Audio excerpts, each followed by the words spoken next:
ಹಾಸನದಲ್ಲಿ ಮದುವೆಗೆ ಬಂದಿದ್ದ ಮಹಿಳೆ ನಿಗೂಢವಾಗಿ ನಾಪತ್ತೆಯಾಗಿದ್ದಾಳೆ. ತುಮಕೂರು ಜಿಲ್ಲೆ ಕುಣಿಗಲ್ ನಿವಾಸಿ ಪ್ರಿಯಾಂಕ ಕಣ್ಮರೆಯಾಗಿದ್ದು, ಉಡುಪು, ಚಪ್ಪಲಿ, ವ್ಯಾನಿಟಿ ಬ್ಯಾಗ್ ಪತ್ತೆಯಾಗಿದೆ. ಫೆಬ್ರವರಿ 12ರಂದು ಕಲ್ಕೆರೆ ಗ್ರಾಮದಲ್ಲಿ ನಡೆದ ಮದುವೆಗೆ ಆಗಮಿಸಿದ್ದ ಪ್ರಿಯಾಂಕ ಇದ್ದಕ್ಕಿದ್ದಂತೆ ಕಣ್ಮರೆಯಾಗಿದ್ದಾರೆ. ಅಂದು ಸಂಜೆ 7:30ರಂದು ಬೇಲೂರು ಬಸ್ ನಿಲ್ದಾಣದಿಂದ ಪ್ರಿಯಾಂಕ ನಾಪತ್ತೆಯಾಗಿದ್ದಾರೆ. ಬಸ್ ಹಸ್ಬಿಟ್ಟು ನಾನು ಹೋದೆ. ಮದುವೆಗೆ ಹೋಗ್ಬಿಟ್ಟೆ ಬರ್ತೀನಿ ಅಂತ ಹೋದ್ರು. ಮದುವೆಗೆ ಹೋಗಿದ್ದಾಳೆ, ಹೊರಟಿದ್ದಾಳೆ. 1:15 ಫೋನ್ ಮಾಡಿದಾಗೂ ಊರಿಗೆ ಹೋಗ್ಬಿಟ್ಟು ಬರ್ತೀನಿ ಅಂದ್ಳು. ಊರಿಗೆ ಹೋಗಿದ್ದಾಳೆ. 6:15 ತಿರ್ಗಾ ಹೊರಡುವಾಗಲೂ ಫೋನ್ ಹಾಕಿದ್ಲು, ಬರ್ತೀನಿ ಅಂದ್ಲು. ಹೊರಟು ಬಸ್ ಹತ್ತ ಮೇಲೆ ಏನಾಯ್ತು ಅಂತ ಗೊತ್ತಿಲ್ಲ. ಬಸ್ ಹತ್ತಿದ್ದಾರೆ. ಆಮೇಲೆ ನಂತರ ಏನಾಯ್ತು? ಆಮೇಲೆ ನಾವು 8:15 ಮೇಲೆ ಫೋನ್ ಮಾಡಿದೆ, ಫೋನ್ ಆಯ್ತಲ್ಲ ಸ್ವಿಚ್ ಆಫ್, ಅಷ್ಟೇ ಗೊತ್ತಿಲ್ಲ. ಅಂದು ಮನೆಯವರಿಗೆ ಕರೆ ಮಾಡಿದ ಪ್ರಿಯಾಂಕಾ ಯಾರೋ ಜೊತೆಯಲ್ಲಿ ಸಿಕ್ಕಿರೋದಾಗಿ ಹೇಳಿ ಫೋನ್ ಕಟ್ ಮಾಡಿದ್ದು, ಬಳಿಕ ಮೊಬೈಲ್ ಸ್ವಿಚ್ ಆಫ್ ಆಗಿದೆ. ನಾಪತ್ತೆಯಾಗಿದ್ದ ಪ್ರಿಯಾಂಕಾ 30 ಲಕ್ಷ ಮೌಲ್ಯದ ಚಿನ್ನಾಭರಣ ಧರಿಸಿದ್ದರು ಎಂದು ಕುಟುಂಬದ ಸದಸ್ಯರು ಹೇಳಿದ್ದಾರೆ. ಮಹಿಳೆ ಮೇಲಿದ್ದ ಒಡವೆಗಾಗಿ ಅತ್ಯಾಚಾರ ಎಸಗಿ ಕೊಲೆ ಮಾಡಿರುವ ಶಂಕೆ ವ್ಯಕ್ತವಾಗಿದೆ. ಸ್ಥಳಕ್ಕೆ ಪೊಲೀಸರು, ಡಾಗ್ ಸ್ಕ್ವಾಡ್, ಸೋಕೋ ಟೀಮ್ ಭೇಟಿ ನೀಡಿ ಪರಿಶೀಲನೆ ನಡೆಸಿದ್ವು. ಇನ್ನು ದೂರು ಸ್ವೀಕರಿಸಲು ಅರೆಹಳ್ಳಿ ಹಾಗೂ ಬೇಲೂರು ಪೊಲೀಸರು ವಿಳಂಬ ಮಾಡಿದ್ದಾರೆ ಅಂತ ಸಂಬಂಧಿಕರು ಆರೋಪಿಸಿದ್ದಾರೆ. ಇವತ್ತು ಎಲ್ಲ ಇದೆ. ನಿನ್ನೆ ಪೊಲೀಸ್ನವ್ರಿಗೆ ಹೇಳ್ದು, ಲೊಕೇಶನ್ ಇಲ್ಲಿದೆ, ಆಧಾರ್ ಕಾರ್ಡ್ ಸಿಕ್ಕಿದೆ, ಎಲ್ಲ ಇದೆ ನೋಡಿ ಸರ್ ಅಂದರೆ. ಈಗ ಒಂದು ಸರ್ವೈಂಡಿಂಗ್ 10 ಕಿಲೋಮೀಟ್ರ್ ಹುಡುಕಿದ್ರೆ ನಿನ್ನೆ ಜೀವನಾರ ಉಳಿಯೋದು. ನಿನ್ನೆ ಬೇಲೂರಿಗೆ ಹೋದರೆ, ಅರಳಿಗೆ ಹೋದರೆ, ಬೇಲೂರಿಗೆ ಹೋಗಿ ಬರೀ ಇದೇ ಕೆಲಸ ಮಾಡ್ಸೋರು ರಾತ್ರಿ 11 ಗಂಟೆವರೆಗೆ. ಬೆಂಗಳೂರಿನಲ್ಲಿ ಬ್ಯಾಂಕ್ ಮ್ಯಾನೇಜರ್ನಿಂದಲೇ ಚಿನ್ನಾಭರಣ ಕಳವು ಮಾಡಿರುವುದು ಬೆಳಕಿಗೆ ಬಂದಿದೆ. ಗಿರಿನಗರದ ಇಂಡಿಯನ್ ಬ್ಯಾಂಕ್ ಶಾಖೆಯ ಅಸಿಸ್ಟೆಂಟ್ ಮ್ಯಾನೇಜರ್ ಕಿರಣ್ 4 ಕೋಟಿ ರೂಪಾಯಿ ಮೌಲ್ಯದ ಚಿನ್ನ ಕಳ್ಳತನ ಮಾಡಿದ್ದಾನೆ. ಬ್ಯಾಂಕ್ನಲ್ಲಿ ಅಡಮಾನ ಇಟ್ಟಿದ್ದವರ 2783 ಗ್ರಾಂ ಚಿನ್ನಾಭರಣ ಕಳ್ಳತನವಾಗಿರುವುದು ತನಿಖೆಯಲ್ಲಿ ಪತ್ತೆಯಾಗಿದೆ. ಆರೋಪಿಯಿಂದ 700 ಗ್ರಾಂ ಚಿನ್ನವನ್ನು ಜಪ್ತಿ ಮಾಡಲಾಗಿದೆ. ಆರೋಪಿಯು ಆನ್ಲೈನ್ ಬೆಟ್ಟಿಂಗ್ ಗೀಳಿಗೆ ಬಿದ್ದಿದ್ದ. ಚಿನ್ನ ಅಡವಿಟ್ಟ ಹಣವನ್ನು ಆನ್ಲೈನ್ ಬೆಟ್ಟಿಂಗ್ ಜೂಜಾಟದಲ್ಲಿ ಕಳೆದುಕೊಂಡಿದ್ದ. ಜನವರಿ 2ರಂದು ಗ್ರಾಹಕರೊಬ್ಬರು ಚಿನ್ನ ಬಿಡಿಸಿಕೊಳ್ಳಲು ಬಂದಾಗ ಮ್ಯಾನೇಜರ್ ಲಾಕರ್ ಓಪನ್ ಮಾಡಿದ್ದಾರೆ. ಆಗ ಕೆಲ ಚಿನ್ನಾಭರಣ ಕಾಣೆಯಾಗಿರುವುದು ಪತ್ತೆಯಾಗಿತ್ತು. ಬಳಿಕ ಇತರೆ ಆಭರಣ ಪ್ಯಾಕೆಟ್ ಪರಿಶೀಲನೆ ನಡೆಸಲಾಗಿತ್ತು. 21 ಪ್ಯಾಕೆಟ್ಗಳ ಪೈಕಿ 3 ಪ್ಯಾಕೆಟ್ನಲ್ಲಿ ಸಂಪೂರ್ಣ ಚಿನ್ನ ಕಾಣೆಯಾಗಿತ್ತು. ಬ್ಯಾಂಕ್ ಅಧಿಕಾರಿಗಳ ಆಂತರಿಕ ವಿಚಾರಣೆಯಲ್ಲಿ ಕಿರಣ್ ಕುಮಾರ್ ತಪ್ಪೊಪ್ಪಿಕೊಂಡಿದ್ದ. ಕದ್ದ ಚಿನ್ನಾಭರಣವನ್ನು ಬೇರೆ ಬೇರೆ ಅಡಮಾನ ಅಂಗಡಿಯಲ್ಲಿ ಇಟ್ಟಿರುವುದಾಗಿ ಬಾಯ್ಬಿಟ್ಟಿದ್ದ. ಆರೋಪಿಯನ್ನ ಬಂಧಿಸಿರುವ ಗಿರಿನಗರ ಠಾಣೆ ಪೊಲೀಸರು ಅಡಮಾನ ಇಟ್ಟಿರುವ ಚಿನ್ನಾಭರಣವನ್ನು ವಶಕ್ಕೆ ಪಡೆಯಲು ಮುಂದಾಗಿದ್ದಾರೆ.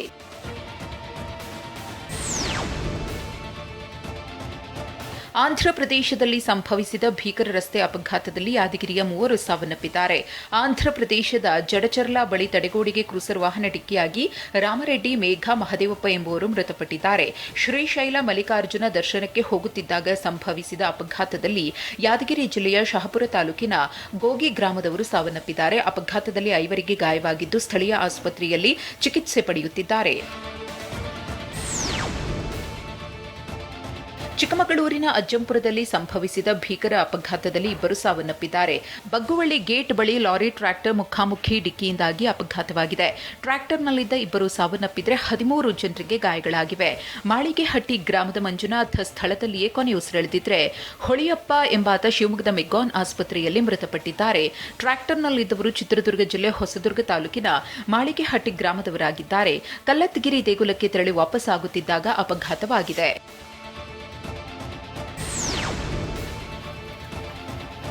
ದಕ್ಷಿಣ ಕನ್ನಡ ಜಿಲ್ಲೆಯ ಬೆಳ್ತಂಗಡಿಯಲ್ಲಿ ಅಗ್ನಿ ಅವಘಡ ಸಂಭವಿಸಿದೆ. ಹೆರಾಜೆ ಕಾಂಪ್ಲೆಕ್ಸ್ನಲ್ಲಿ ಹೀಲಿಯಂ ಗ್ಯಾಸ್ ಸೋರಿಕೆಯಾಗಿ ಅಗ್ನಿ ಅವಘಡವಾಗಿದೆ. ಇದರಿಂದ ಕೆಎಎಫ್ ಕ್ರಿಯೇಟಿವ್ ಶಾಪ್ ಸುಟ್ಟು ಭಸ್ಮವಾಗಿದೆ. ಅದೃಷ್ಟವಶಾತ್ ಯಾವುದೇ ಪ್ರಾಣಾಪಾಯ ಸಂಭವಿಸಿಲ್ಲ. ಸ್ಥಳಕ್ಕಾಗಮಿಸಿದ ಅಗ್ನಿಶಾಮಕ ದಳದ ಸಿಬ್ಬಂದಿ ಬೆಂಕಿ ನಂದಿಸಿದ್ದಾರೆ.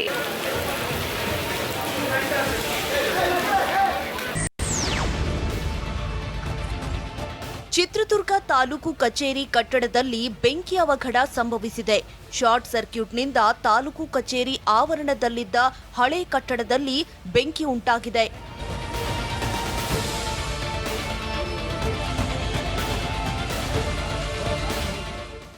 ಅಗ್ನಿಶಾಮಕ ದಳದ ಸಿಬ್ಬಂದಿ ಬೆಂಕಿ ನಂದಿಸಿದ್ದಾರೆ. ಅವಘಡದಲ್ಲಿ ಯಾವುದೇ ಪ್ರಾಣಾಪಾಯವಾಗಿಲ್ಲ.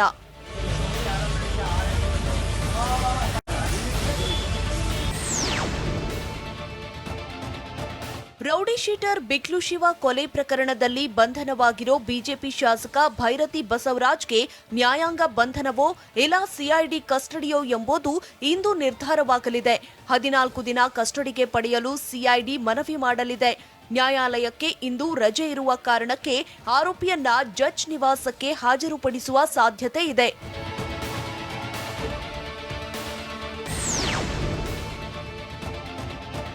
ಬೆಂಗಳೂರಿನಲ್ಲಿ ತಂದೆ ತಾಯಿ ಕೊಂದ ಮಗನ ಸಹೋದರಿ ಕೋರ್ಟ್ ಮೊರೆ ಹೋಗಿದ್ದಾರೆ.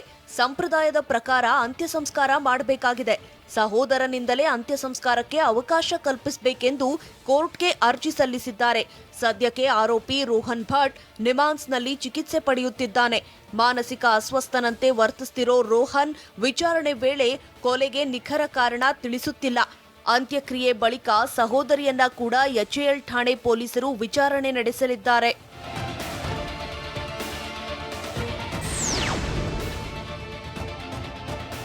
ಮಲೆಮಹದೇಶ್ವರ ಬೆಟ್ಟದ ಮಾರ್ಗದಲ್ಲಿ ಮತ್ತೆ ಚಿರತೆ ಆತಂಕ ಮನೆ ಮಾಡಿದೆ. ತಾಳಬೆಟ್ಟದ 4ನೇ ತಿರುವಿನ ರಸ್ತೆಯಲ್ಲಿ ಚಿರತೆ ಪ್ರತ್ಯಕ್ಷವಾಗಿದೆ.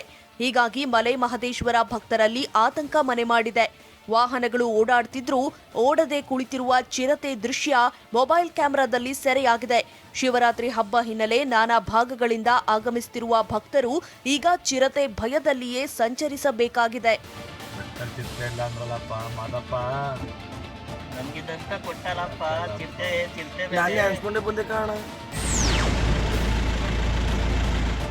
ಉತ್ತರ ಕನ್ನಡ ಜಿಲ್ಲೆಯ ದಾಂಡೇಲಿಯಲ್ಲಿ ಚಿರತೆಗಳು ಪತ್ತೆಯಾಗಿವೆ. ಅಂಬಿಕಾನಗರ ಪವರ್ ಹೌಸ್ ದಾರಿಯಲ್ಲಿ ಚಿರತೆಗಳು ಕಾಣಿಸಿಕೊಂಡಿವೆ.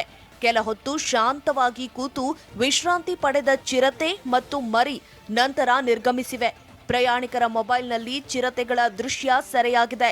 ಚಿರತೆಗಳು ಪ್ರತ್ಯಕ್ಷವಾಗಿರೋ ಹಿನ್ನೆಲೆಯಲ್ಲಿ ವಾಹನ ಚಾಲಕರು ಎಚ್ಚರಿಕೆಯಿಂದ ಸಂಚರಿಸುವಂತೆ ಅರಣ್ಯಾಧಿಕಾರಿಗಳು ಎಚ್ಚರಿಕೆ ಕೊಟ್ಟಿದ್ದಾರೆ.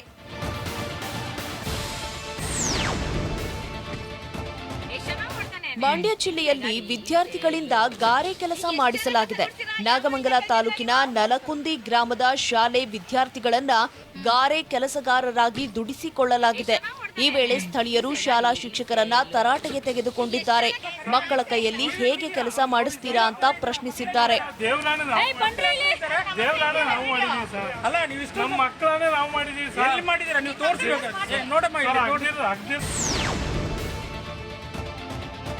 ಬಡ್ತಿ ನೀಡೋ ವಿಚಾರದಲ್ಲಿ ರಾಜ್ಯ ಸರ್ಕಾರ ಮತ್ತೊಂದು ಎಡವಟ್ಟು ಮಾಡಿದೆ. ಅಧಿಕಾರಿಗಳಿಗೆ ಬಡ್ತಿ ನೀಡೋ ವೇಳೆ ಸ್ವಾಮೀಜಿಗೂ ಬಡ್ತಿ ನೀಡಿದೆ.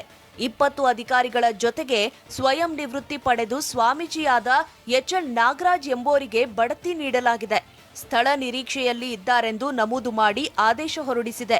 ಸದ್ಯಕ್ಕೆ ನಾಗರಾಜ್ ನಿಶ್ಚಲಾನಂದನಾಥ್ ಸ್ವಾಮೀಜಿ ಎಂದು ಹೆಸರು ಬದಲಿಸಿಕೊಂಡಿದ್ದು ವಿಶ್ವ ಒಕ್ಕಲಿಗ ಮಹಾಸಂಸ್ಥಾನದ ಪೀಠಾಧಿಪತಿಯಾಗಿದ್ದಾರೆ. ನಿವೃತ್ತಿಗೂ ಮೊದಲು ಮಂಡ್ಯದಲ್ಲಿ ಅಪರ ಜಿಲ್ಲಾಧಿಕಾರಿಯಾಗಿ ಕೆಲಸ ಮಾಡಿದ್ರು. ಬಡ್ತಿ ವೇಳೆ ನಿವೃತ್ತಿ ಪಡೆದವರನ್ನ ಪಟ್ಟಿಯಲ್ಲಿ ಸೇರಿಸಿ ಸರ್ಕಾರದ ಅಧೀನ ಕಾರ್ಯದರ್ಶಿ ಕೇಶವ್ ಪ್ರಸಾದ್ ಆದೇಶ ಹೊರಡಿಸಿದ್ದಾರೆ.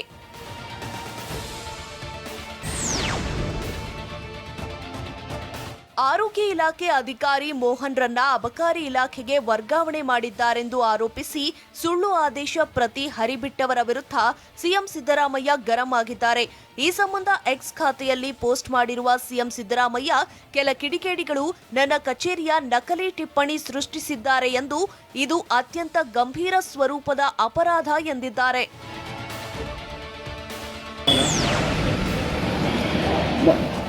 ಚಿಕ್ಕಬಳ್ಳಾಪುರದಲ್ಲಿ ಕಚೇರಿಯಲ್ಲಿ ಕೆಲಸ ಮಾಡದೆ ಅಧಿಕಾರಿಗಳು ಡಾಬಾದಲ್ಲಿ ಕಡತಗಳ ಪರಿಶೀಲನೆ ನಡೆಸಿದ್ದಾರೆ.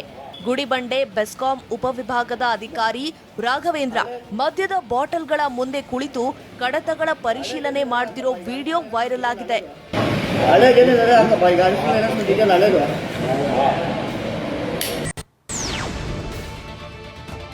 ಮಂಡ್ಯದಲ್ಲಿ ಕಳಪೆ ಡಾಂಬರೀಕರಣ ಬಗ್ಗೆ ಟಿವಿ9ನಲ್ಲಿ ವರದಿ ಪ್ರಸಾರ ಆಗ್ತಿದ್ದಂತೆ ಅಧಿಕಾರಿಗಳು ಎಚ್ಚೆತ್ತಿದ್ದಾರೆ. ಗುಂಡಿ ಬಿದ್ದಿದ್ದ ಮಂಡ್ಯದಿಂದ ಪಾಂಡವಪುರ ಸಂಪರ್ಕ ಕಲ್ಪಿಸುವ ರಸ್ತೆಗೆ ಮತ್ತೆ ಡಾಂಬರ್ ಹಾಕಲಾಗಿದೆ. ಚಿಕ್ಕಮರಳಿ ಗೇಟ್ನಿಂದ ಪಾಂಡವಪುರದವರೆಗೆ ಹಾಕಲಾಗಿದ್ದ 3 ಕಿಲೋಮೀಟರ್ ಡಾಂಬರೀಕರಣ ಬಳಿಕ ಕೆಲವೇ ದಿನಗಳಲ್ಲಿ ರಸ್ತೆ ಗುಂಡಿ ಬಿದ್ದಿತ್ತು. ಈ ಬಗ್ಗೆ ಟಿವಿ9 ವರದಿ ಮಾಡಿತ್ತು. ಇದರಿಂದ ಎಚ್ಚೆತ್ತ ಅಧಿಕಾರಿಗಳು ಸುದ್ದಿ ಪ್ರಸಾರವಾದ ಒಂದೇ ದಿನದಲ್ಲಿ ರಸ್ತೆಗೆ ಡಾಂಬರ್ ಹಾಕಿಸಲಾಗಿದೆ. ಬೀದರ್ನಲ್ಲಿ ಪಶು ಆಸ್ಪತ್ರೆಯ ಕಟ್ಟಡ ಶೀಥಲಾವಸ್ಥೆಗೆ ತಲುಪಿದೆ. ಶೀಥಲಾವಸ್ಥೆಯಲ್ಲಿರುವ ಕಟ್ಟಡದಲ್ಲಿಯೇ ಸಿಬ್ಬಂದಿ ಕೆಲಸ ಮಾಡುತ್ತಿದ್ದಾರೆ. ಭಾಲ್ಕಿ ತಾಲೂಕಿನ ಹಾಲಹಳ್ಳಿ ಗ್ರಾಮದಲ್ಲಿರುವ ಆಸ್ಪತ್ರೆ ಕಟ್ಟಡ ಪಾಳು ಬಿದ್ದಂತಾಗಿದ್ದು ಸಿಬ್ಬಂದಿ ಜೀವ ಭಯದಲ್ಲಿಯೇ ಕಾರ್ಯನಿರ್ವಹಿಸುತ್ತಿದ್ದಾರೆ.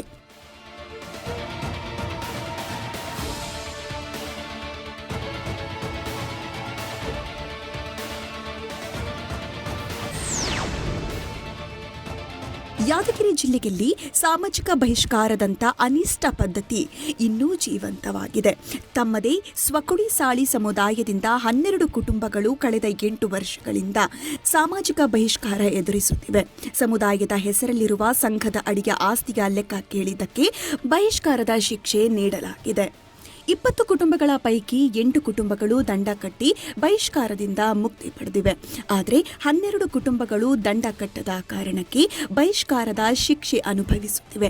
ಈ 12 ಕುಟುಂಬಗಳ ಸದಸ್ಯರಿಗೆ ಮದುವೆಗೆ ಹೆಣ್ಣು ಕೊಡಬಾರದು, ಹೆಣ್ಣು ಪಡೆಯಬಾರದು, ಜಿಹಶ್ವರ, ಹನುಮ ಹಾಗೂ ಕೃಷ್ಣ ಜಯಂತಿ ಕಾರ್ಯಕ್ರಮದಲ್ಲಿ ಭಾಗಿಯಾಗುವ ಹಾಗಿಲ್ಲ ಎಂದು ಅಲಿಖಿತ ಠರಾವು ಹೊರಡಿಸಲಾಗಿದೆ. ಬಹಿಷ್ಕಾರ ಹಾಕಿದವರ ವಿರುದ್ಧ ದೂರು ನೀಡಿದ್ರೂ ಇದುವರೆಗೆ ಕ್ರಮ ಕೈಗೊಂಡಿಲ್ಲ. ಬಹಿಷ್ಕಾರದ ವಿರುದ್ಧ ಹೋರಾಟ ಮಾಡಿ ಈ ಕುಟುಂಬಗಳು ಕಣ್ಣೀರು ಹಾಕುತ್ತಿವೆ. ಹಾಸನ ಜಿಲ್ಲೆಯ ಆಲೂರಿನಲ್ಲಿ ಕಂಠಪೂರ್ತಿ ಕುಡಿದು ಕಾರು ಚಲಾಯಿಸಿದ ಚಾಲಕ ಅಪಘಾತ ಮಾಡಿ ಎಸ್ಕೇಪ್ ಆಗಲು ಯತ್ನಿಸಿದ್ದಾನೆ. ಮಾಳಿಗನಹಳ್ಳಿ ಗ್ರಾಮದಲ್ಲಿ ವ್ಯಕ್ತಿಯೊಬ್ಬ ಕುಡಿತ ಚಿತ್ನಲ್ಲಿ ವೇಗವಾಗಿ ಕಾರು ಚಾಲನೆ ಮಾಡಿದ್ದು ಬೈಕು ಡಿಕ್ಕಿ ಹೊಡೆದಿದ್ದಾನೆ. ಬೈಕ್ ಸವಾರ ಗಾಯಗೊಂಡಿದ್ರು ಕಾರು ನಿಲ್ಲಿಸದೆ ಎಸ್ಕೇಪ್ ಆಗಿದ್ದಾನೆ. ಗಾಯಗೊಂಡಿದ್ದ ಬೈಕ್ ಸವಾರರನ್ನ ಸ್ಥಳೀಯರು ಆಸ್ಪತ್ರೆಗೆ ದಾಖಲು ಮಾಡಿದ್ದಾರೆ. ಈ ವೇಳೆ ಕಾರು ನಿಲ್ಲಿಸದೆ ಎಸ್ಕೇಪ್ ಆಗಲು ಯತ್ನಿಸಿದ ಕಾರು ಚಾಲಕನನ್ನ ಸ್ಥಳೀಯರು ಬೆನ್ನಟ್ಟಿದ್ದಾರೆ. ಚಾಲಕನನ್ನ ಹಿಂಬಾಲಿಸಿ ತೀವ್ರ ತರಾಟೆಗೆ ತೆಗೆದುಕೊಂಡರು.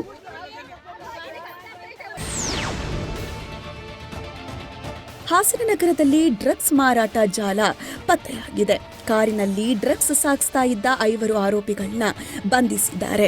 ರಾಜ್ಕುಮಾರ್ ನಗರದ ಚೆಕ್ಪೋಸ್ಟ್ ಬಳಿ ಕಾರ್ಯಾಚರಣೆ ನಡೆಸಿದ ಪೊಲೀಸರು ಶಿವಮೊಗ್ಗ ಮೂಲದ 4, ಹಾಸನದ ಓರ್ವನನ್ನ ದಸ್ತಗಿರಿ ಮಾಡಿದ್ದಾರೆ. ಫರ್ವೀಜ್, ಸುಹೇಲ್, ಅಬ್ದುಲ್ ಯಾಸೀನ್, ಇಬ್ರತ್ ಖಾನ್, ಸೈಯದ್ ಯೂಸುಫ್ ಎಂದು ಬಂಧಿಸಿದ್ದಾರೆ. ಕಾರಿನಲ್ಲಿದ್ದ 2 ಲಕ್ಷಕ್ಕೂ ಅಧಿಕ ಮೌಲ್ಯದ 40 ಗ್ರಾಂ MDMA ವಶಕ್ಕೆ ಪಡೆದಿದ್ದಾರೆ. ಪೆನ್ಷನ್ ಮೊಹಲ ಠಾಣೆಯಲ್ಲಿ ಪ್ರಕರಣ ದಾಖಲಾಗಿದೆ. ಮಂಗಳೂರಿನಲ್ಲಿ ಡ್ರಗ್ಸ್ ಮಾರಲು ಯತ್ನಿಸಿದ 3 ದಸ್ತಗಿರಿ ಮಾಡಲಾಗಿದೆ. ಖಚಿತ ಮಾಹಿತಿ ಮೇರೆಗೆ ಕಾರ್ಯಾಚರಣೆ ನಡೆಸಿದ ಮಂಗಳೂರು ಸಿಸಿಬಿ ಪೊಲೀಸರು ತಲಪಾಡಿನಲ್ಲಿ ಮಾದಕ ವಸ್ತು MDMA ಮಾರಾಟ ಮಾಡಲು ಯತ್ನಿಸಿದವರನ್ನ ಬಂಧಿಸಿದ್ದಾರೆ. ಬೆಂಗಳೂರಿನಿಂದ MDMA ತಂದು ತಲಪಾಡಿನಲ್ಲಿ ಮಾರಾಟಕ್ಕೆ ಯತ್ನಿಸಿದ ಉಳ್ಳಾಲದ ಮುಸ್ತಫಾ ಸೀದಿಯಬ್ಬ, ಮಯ್ಯದ್ದಿ ಹಾಗೂ ಮೊಹಮ್ಮದ್ ಶಿಫಾನ್ ಎಂಬುವವರನ್ನ ಬಂಧಿಸಿದ್ದಾರೆ. ಆರೋಪಿಗಳಿಂದ 11,90,000 ರೂಪಾಯಿ ಮೌಲ್ಯದ 118.13 ಗ್ರಾಂ MDMA ವಶಕ್ಕೆ ಪಡೆದಿದ್ದಾರೆ. ಈ ಡ್ರಗ್ಸ್ ಜಾಲದಲ್ಲಿ ಇನ್ನೂ ಹಲವರು ಭಾಗಿಯಾಗಿರುವ ಮಾಹಿತಿ ಇದೆ. ಉಳಿದ ಆರೋಪಿಗಳಿಗಾಗಿ ಸಿಸಿಬಿ ಪೊಲೀಸರು ಹುಡುಕಾಟ ನಡೆಸಿದ್ದಾರೆ.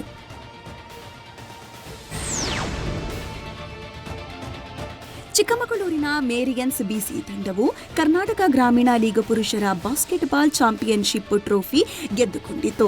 ಬೆಂಗಳೂರಿನ ಕಂಠೀರವ ಕ್ರೀಡಾಂಗಣದಲ್ಲಿ ನಡೆದ ಫೈನಲ್ ಪಂದ್ಯದಲ್ಲಿ ಮೇರಿಯನ್ಸ್ ಬಿಸಿ ತಂಡವು ಮೈಸೂರಿನ ರಾಷ್ಟ್ರೀಯ SC ತಂಡವನ್ನು ಮಣಿಸಿ ಪ್ರಶಸ್ತಿ ತನ್ನದಾಗಿಸಿಕೊಂಡಿತು.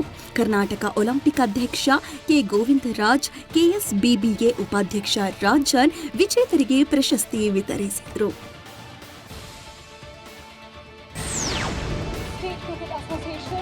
ಚಿನ್ನಸ್ವಾಮಿ ಕ್ರೀಡಾಂಗಣಕ್ಕೆ 50 ವರ್ಷ ತುಂಬಿದ ಹಿನ್ನೆಲೆಯಲ್ಲಿ ಬೆಂಗಳೂರಿನಲ್ಲಿ ಕಾರ್ಯಕ್ರಮ ಆಯೋಜಿಸಲಾಗಿತ್ತು. ಈ ವೇಳೆ ಪೆವಲಿಯನ್ ಎಂಡ್ಗೆ ಅನಿಲ್ ಕುಂಬ್ಳೆ, ನಾರ್ಥರನ್ ಎಂಡ್ಗೆ ರಾಹುಲ್ ದ್ರಾವಿಡ್ ಹಾಗೂ ಪ್ರೇಕ್ಷಕರ ಗ್ಯಾಲರಿಗೆ ಶಾಂತ ರಂಗಸ್ವಾಮಿ ಮರುನಾಮಕರಣ ಮಾಡಲಾಯಿತು.